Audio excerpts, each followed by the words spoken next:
Boa tarde a todos. Bom, o título aqui da minha apresentação está um pouco indiferenciado, não sabe exatamente o que é essa reunião de Altenberg, mas eu vou falar... eu tenho o meu próprio aqui, obrigado. Tem que ligar? Tá bom, então esse aqui, porque esse aqui é...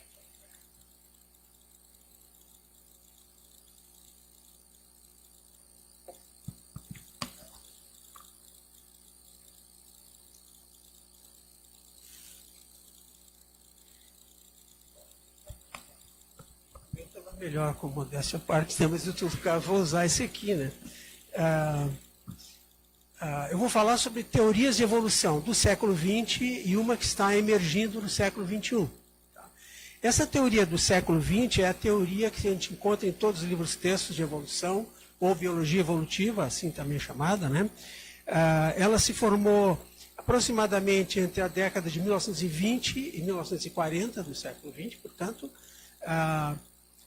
teve uma sustentação teórica muito grande, com alguns trabalhos fundamentais de modelos matemáticos sobre seleção natural, evolução de um modo geral, e também uma sustentação empírica, especialmente através de um pesquisador que trabalhou no Brasil, teve em Porto Alegre, também aqui na nossa universidade, o professor Teodósio Dobzhansky, que foi o primeiro a introduzir experimentação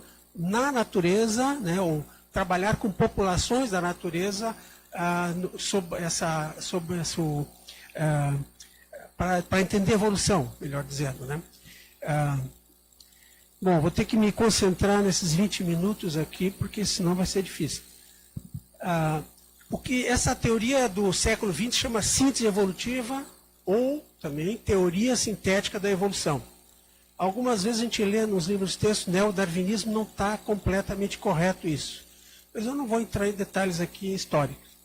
O que sustenta essa teoria chamada síntese evolutiva, em termos de processos evolutivos? Essa teoria do século XX. Depois eu vou compará-la com a do século XXI. Pode projetar, por favor.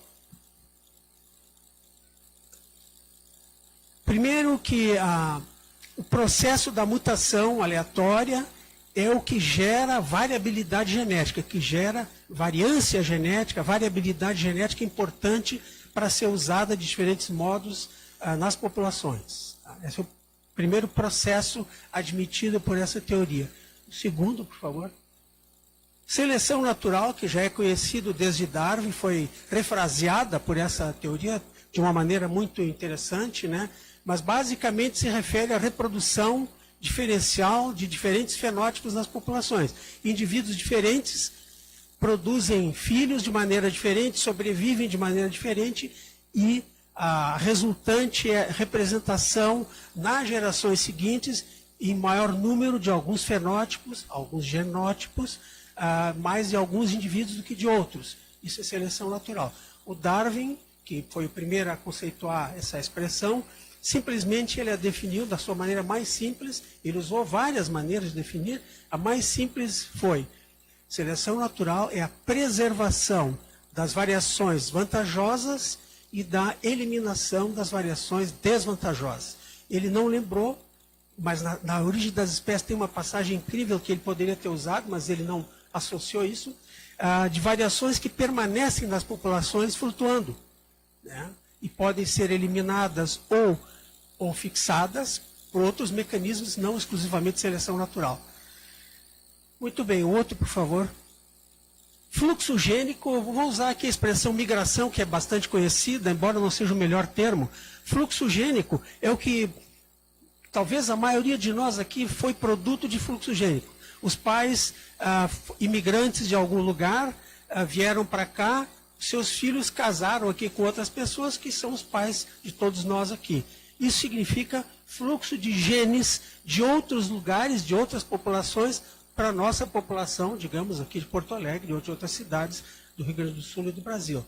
A gente pode imaginar isso aqui em populações da natureza, de qualquer organismo, indivíduos que saem de uma população e vão para outra, eles levam seus próprios genes e vão introduzir esses genes lá, que podem ser diferentes.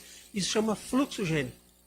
O contrário do fluxo gênico, que é isolamento, ele pode levar, é um mecanismo um dos mais conhecidos, ele pode levar à formação de novas espécies, por isolamento. Tá? Não vou entrar em grandes detalhes. O próximo, por favor. Deriva genética é talvez o processo mais difícil de entender, porque ele é um processo aleatório, que pode fixar ou eliminar alelos, variantes genéticas, né, favoráveis ou desfavoráveis. É um processo completamente aleatório. Né? É um processo que não tem história. Ele só depende da frequência de cada unidade genética. Ele não depende da história anterior. O resto, na evolução, depende da história anterior, né? Da história recente, passada ou remota. Né? Mas a deriva genética não precisa disso. É um processo aleatório. Esses 4 processos, ou mecanismos, se preferirem, são os que a síntese evolutiva postulou como responsáveis por toda a evolução dos seres vivos desde a origem da vida há mais ou menos 4 bilhões de anos atrás. Lógico que no momento que isso foi estabelecido, já apareceram críticas em relação a isso, porque parece, especialmente aos nossos olhos de agora, bastante improvável que toda a diversidade da vida, a complexidade das adaptações, seja devida exclusivamente a esses 4 mecanismos aqui. E a gente vai ver que a proposta do século XX vai questionar isso aqui. Podemos ver a seguinte? Bom, desde que foi formulada, já nos anos 50 já havia críticas, nos anos 60 muito mais ainda, né? Mas especialmente a partir dos anos 60, muitos artigos, livros, por exemplo, na década de 80, vários livros, sustentando que a síntese evolutiva estava incompleta ou inacabada. Né?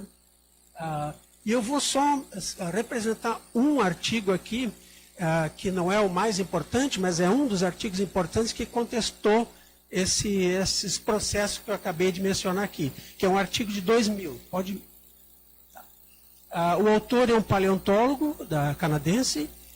Vejam, digamos assim, para uma nova síntese evolutiva. É uma proposta de mudança, especialmente, como a gente pode, não vou ler o resumo aqui, né? Mas a história da Terra teve e tem um papel fundamental na evolução dos organismos. Por exemplo, a gente vê todos os dias, né, na imprensa vulcões, terremotos. Isso são processos geológicos que agora se entende muito melhor e que têm um profundo impacto na vida na Terra. E, portanto, segundo esse autor, deveriam ser incluídos na categoria de processos evolutivos. Tá? Então, esse aqui eu coloquei como representando uma série de artigos do final dos anos 90, ou desde os anos 60, especialmente a partir dos anos 90. O próximo, por favor. Então, esse grupo de pesquisadores aqui são 16, são os 16 de Altenberg, essa cidade austríaca, onde houve, em 2008, uma reunião desses pesquisadores para fazer uma proposta nova e discutir a síntese evolutiva. Na verdade, mais de 16 foram convidados para esse evento, mas não puderam comparecer, apenas os 16. E eu queria só destacar como informação gratuita, sim, mas interessante, esses dois, bem da direita, Alan Love, que é um americano, e Massimo Pigliucci, é um italiano, mas naturalizado americano, e a Eva Jablonka, aqui, da Universidade de Tel Aviv, estiveram aqui na URGS, né, palestraram aqui, e a organização do simpósio foi do Massimo Pigliucci e do Gerd Müller, que é esse outro de camisa azul aqui, né? Pois então, eles discutiram durante vários dias essas novas propostas de uma teoria evolutiva nova. E aqui o título desse evento aqui no ILEA são Revoluções Científicas. Na verdade, aqui eles têm uma proposta de uma revolução científica, não naquele sentido duro do Thomas Kuhn, como já foi mencionado aqui pelo professor Oppermann, né? Mas no sentido mais brando, que parece que é um sentido muito mais abrangente do que o próprio sentido que o Thomas Kuhn deu na estrutura das revoluções científicas. Como a gente vai ver aqui, há uma revolução de ideias científicas em relação à explicação do fenômeno evolutivo. Pode ser o próximo, por favor. Essa reunião culminou com a publicação deste livro em 2010, Evolução, a Síntese Estendida. Vejam que eles mantiveram o nome síntese. Eu vou depois fazer uma pequena crítica a esse nome síntese, que não parece ser muito ajustado aí, né? Tanto lá como aqui, nessa nova teoria, né? Aí tem todos os participantes têm um capítulo onde eles vão expor as suas ideias, né? E agora eu vou começar a discutir comparativamente os pressupostos e as previsões da síntese evolutiva e da síntese estendida. Tá? O próximo, por favor. Ok. Eu coloquei o endereço aqui da síntese estendida, porque ela é a nova. Quem quiser consultar, tem muitas informações importantes, tem referências bibliográficas, tem vídeos, é maravilhoso esse site novo aqui. Então vamos lá, próximo, por favor. Então, eu vou discutir apenas 3 pressupostos e vou discutir também apenas 3 previsões das duas teorias. O primeiro aqui da síntese evolutiva, a sigla que eu estou usando é SE. Seleção natural como principal processo de ajuste dos organismos ao ambiente, adaptações e na diversificação, a origem da biodiversidade, né, da diversidade biológica. Em alguns processos, necessariamente, não entra a seleção natural, mas em grande parte dos casos, sim. Uma das críticas que um paleontólogo muito conhecido, que tem vários livros traduzidos entre nós, Stephen Jay Gould, A Vida Maravilhosa, A Montanha de Moluscos, sei lá, outros como a Escalada do Monte Improvável, esse do Dawkins, não confundi. Mas vários livros aí publicados e traduzidos em português.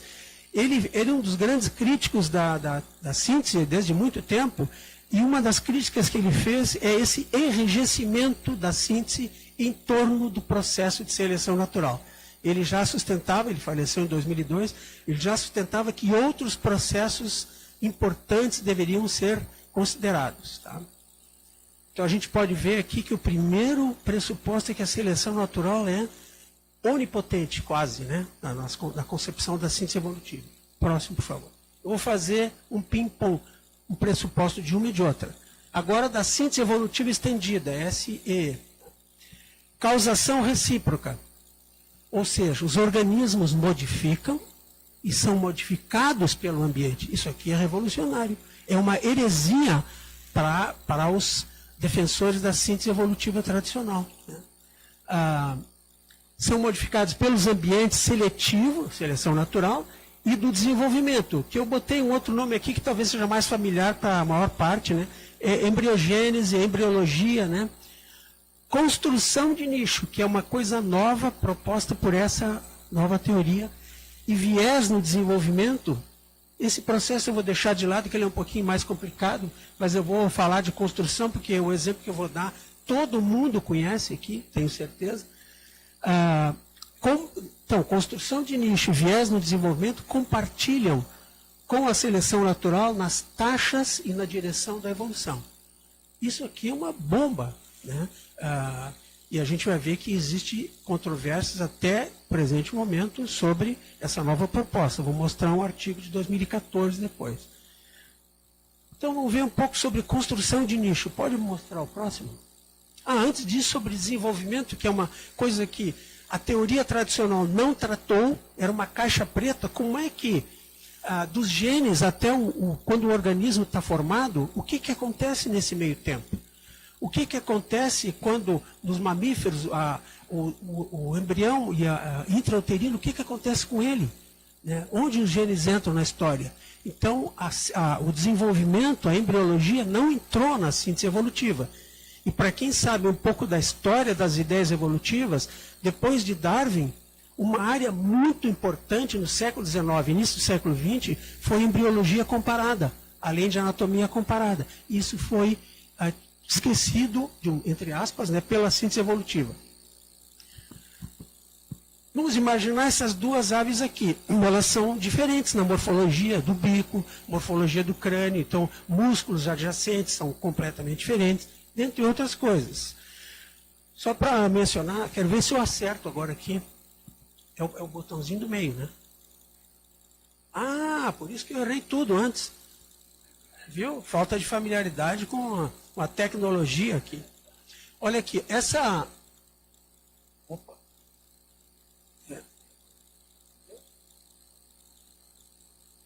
É de baixo, estou apertando.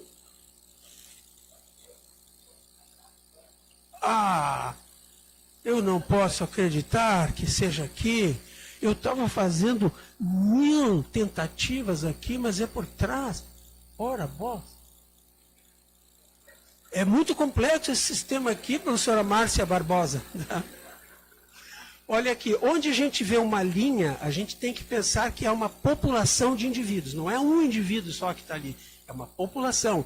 Portanto, nesse ponto aqui, existe uma população que está se diversificando. Uma que vai dar essa espécie e outra que vai dar outra. Tá? Essa ideia não é nova, é muito antiga, né? Tá? O próprio Darwin fez alguns esqueminhas parecidos com esse aqui na origem das espécies. Agora eu quero trocar o slide. Bom, aqui é o nosso companheiro. Adiante. Aham. Nada como a gente faz tentativa e erro. Uma coisa que foi especialmente descoberta nos anos 60 e deu origem a 3 prêmios Nobel sobre o assunto, né? Foi o desenvolvimento. Então, essa figura aqui, ela mostra o seguinte, ó. A gente tem aquelas D1 e D2, por hipótese, são aquelas duas espécies lá. Aqui a gente tem o tempo evolutivo, aqui o valor da característica, pode ser qualquer, a gente quiser estudar alguma coisa, musculatura, bico, assim por diante. E aqui nesse eixo é o tempo do desenvolvimento. À medida em que começa a diversificar aquelas populações, o desenvolvimento embrionário dos indivíduos começa a mudar. E isso é que está esses planos verde e azul estão mostrando. Isso é importante, toda mudança evolutiva é uma mudança no desenvolvimento embrionário, desde o início, começa a acumular mudanças.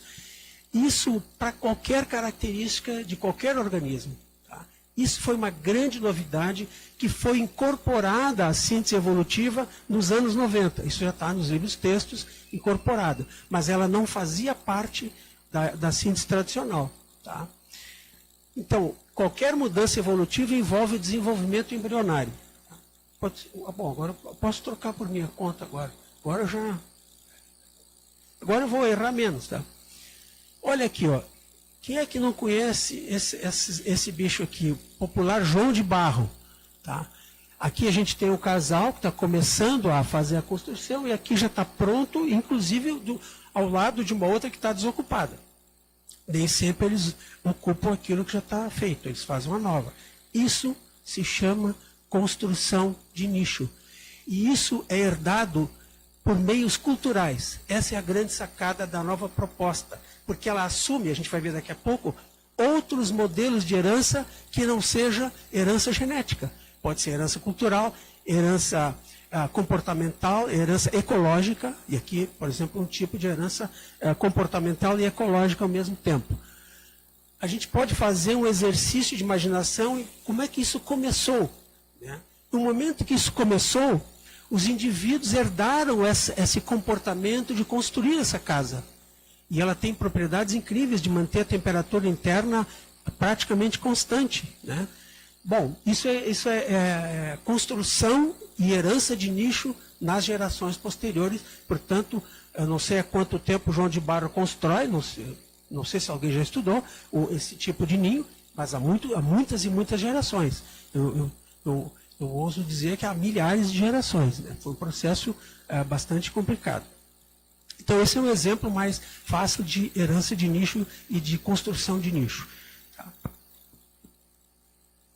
Agora, o segundo pressuposto da síntese evolutiva tradicional, herança genética. Os genes constituem o único sistema geral de herança. Caracteres adquiridos não são herdados. Provavelmente, muitos de vocês aqui estudaram no ensino médio aqueles experimentos de um tal de August Weismann, que cortava a cauda de ratinho e notou que continuava aparecendo cauda nos filhos dos ratos que se reproduziam, mesmo sem cauda. Então, a partir desses experimentos, que na verdade estão equivocados, depois eu vou comentar rapidinho, se criou essa ideia de que caracteres adquiridos não são herdados. Tá? Essa é uma história que veio do Lamarck, mas o Darwin usou isso toda hora na origem das espécies, outros seus livros, não é? A herança de caracteres adquiridos e uso e desuso, o Darwin usou isso em profusão. Né? O que provavelmente o August Weismann, esse não leu o Lamarck. Porque a primeira lei do Lamarck é a lei do uso e desuso. A segunda é a herança de caracteres adquiridos, numa obra de 1809, a filosofia zoológica. Na segunda lei, ele diz, o enunciado é assim, ó, todas as características dos organismos que não tenham sido mutilações serão herdadas pelos descendentes. E o que o Weismann fez foram mutilações dos animais. Portanto, ele não leu o que ele estava contradizendo com os experimentos dele. Né? Tá? Então, vejam, isso aqui, esse pressuposto 2, teve muitas críticas, porque, e até hoje, né, como sendo o reducionismo genético e o determinismo genético. A gente vê toda hora na imprensa, né, descobrir um gene para tal coisa, um gene para aquilo. Em parte, os responsáveis por isso são os próprios cientistas, né, geneticistas, que usam essa expressão. Dá essa ideia de que se eu tenho um gene para alcoolismo, eu seria um alcoólatra, quando na verdade está se ignorando toda a ação do ambiente, né, e outros tipos de interações entre os genes. Tá? Bom, seguir adiante. O postulado 2 da síntese estendida é herança inclusiva. A herança se estende para além dos genes. Herança epigenética, que é a que os geneticistas admitem perfeitamente, porque eles conhecem muito bem o mecanismo molecular, né? Herança ecológica, herança cultural, herança comportamental e outras, também constituem fontes de informação transgeracional, através das gerações. Caracteres adquiridos podem ter papel importante na evolução. Tá?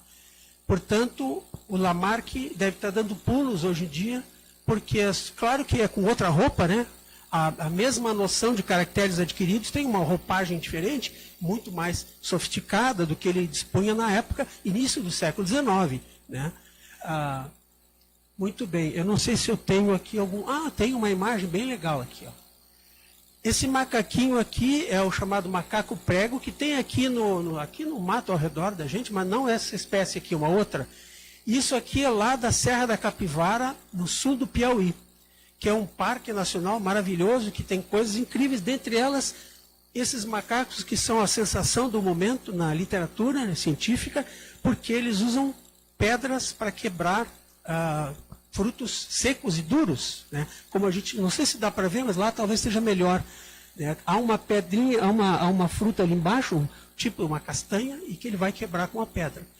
Primeiro, às vezes, eu tenho outras imagens, há muitos vídeos também na internet, ele é observado por jovens macaquinhos que aprendem herança cultural, né, com os mais velhos, isso aqui. Aprendem que o tamanho da pedra tem que ser de um determinado tipo, senão não vai quebrar. A gente vê em vídeos eles tentando e não conseguem quebrar.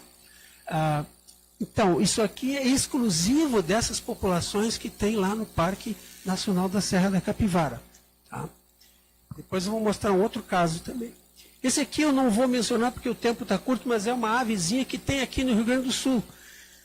Só que aqui ela tem um comportamento normal, ela captura insetos e come, mas no estado de São Paulo se descreveu um caso onde ela se alimenta de borboletas tóxicas, mas para evitar a toxicidade, ela arrebenta o abdômen e come o interior do abdômen. Isso é uma descoberta sensacional no fonte de alimento. Né? Por quê? Porque lá, em determinados locais, se reúnem milhares de borboletas tóxicas. Então tem fartura de alimento, mas tem que achar um jeito de explorar isso. Eles acharam. Aqui no Rio Grande do Sul não tem esse comportamento. É a mesma espécie. Né? Então vejam que lá houve a difusão de uma herança cultural. Aqui, como não apareceu alguém que descobrisse isso, e porque não tem a oportunidade para isso, não surgiu ainda esse fenômeno. Talvez nunca venha a surgir. Um outro caso muito conhecido são dos macacos japoneses da ilha de Koshima e também outras ilhas do Japão, que lavam a batata doce que é dada para eles, lavam na água do mar. Então, falta 5 minutos. Essa é a pior mensagem possível para a gente, mas eu vou enfrentá-la. Todos os meus colegas anteriores enfrentaram, então vamos lá. Uma macaca, em 1953, por aí, chamada Imo, ela inventou isso. Pegou a batata que era oferecida e que, normalmente, para tirar a areia, elas passavam a mão. E ela pegou, levou para a água e passou lá e comeu. Bom, a partir daí, ao longo de vários anos, vários macacos foram fazendo a mesma coisa. Hoje em dia, todas as populações de macacos japoneses fazem isso. Eu só quero mostrar uma figura muito legal aqui. Esse é um artigo de 65 que descreve, ó, numa pequena ilha, Koshima, esse fenômeno. Eu vou mostrar uma figura desse trabalho aqui. Tá? Deixa eu ver agora aqui por outro lado. Onde tem esse círculo aqui, ó, em vários nomes, assim, é o macaquinho, ou fêmea, ou macho, qualquer um, que lava a batata para comer. Mas tem algumas que tem um quadrado, como essa aqui, ó. Aqui tem outro quadradinho, né? Isso aí é uma outra descoberta que foi feita, e por coincidência, com a mesma fêmea Imo de 1953.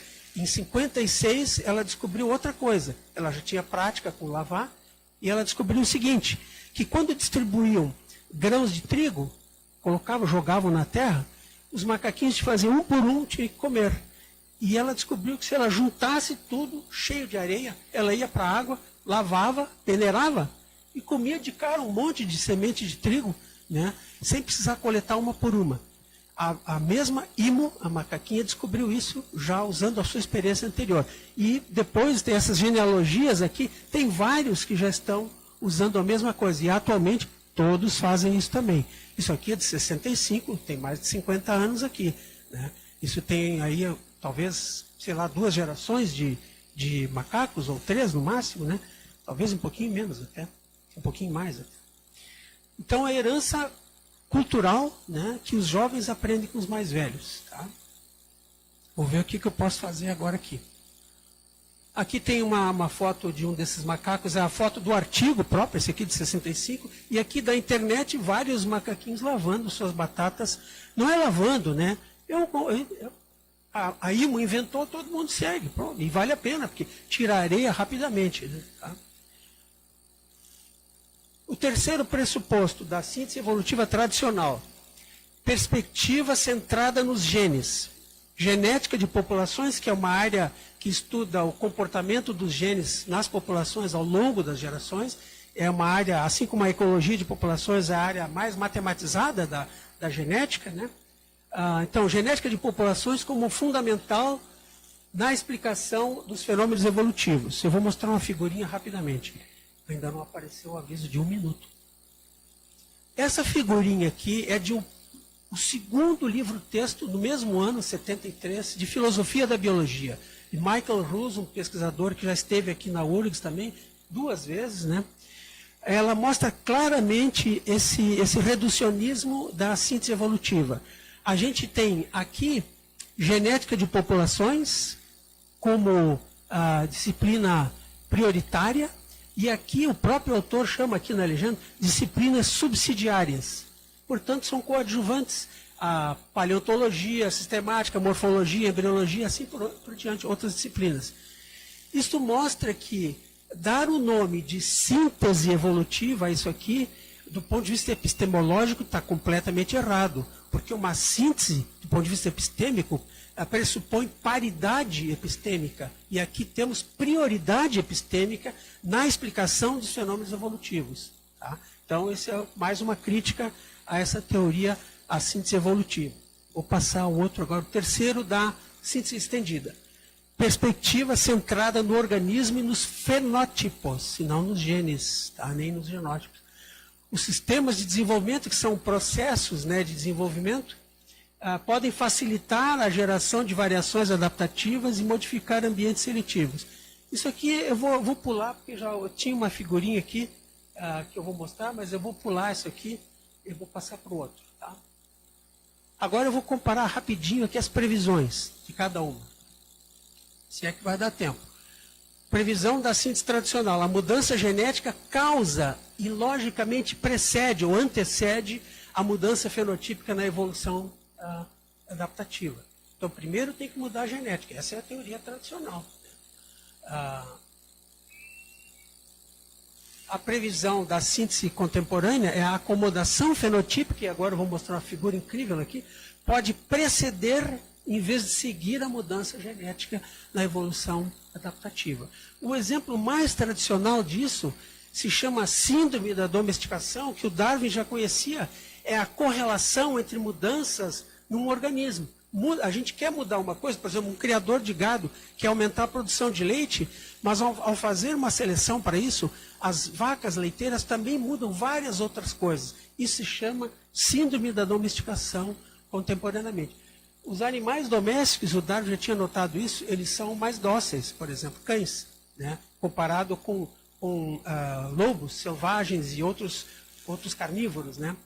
O que acontece? Eles têm cérebros menores.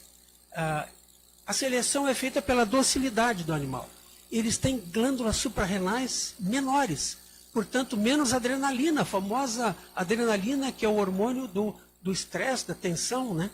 Eles têm menos adrenalina, cérebros menores, caninos, dentes menores de modo geral, várias outras características. E o mais importante de tudo, que foi mostrado num trabalho de 2014, é que todas essas estruturas se originam da mesma estrutura no embrião, que é a crista neural. Ela origina vários órgãos e tecidos, e todos esses, portanto, quando se modifica um, modifica todos, e não em sequência, como previa a teoria tradicional. Tá? Então, isso aqui se chama acomodação fenotípica. Várias características do organismo, fenótipo é aquilo que ele mostra. Pode ser comportamento, né? Pode ser uma proteína lá determinada, depende do nível que a gente examina.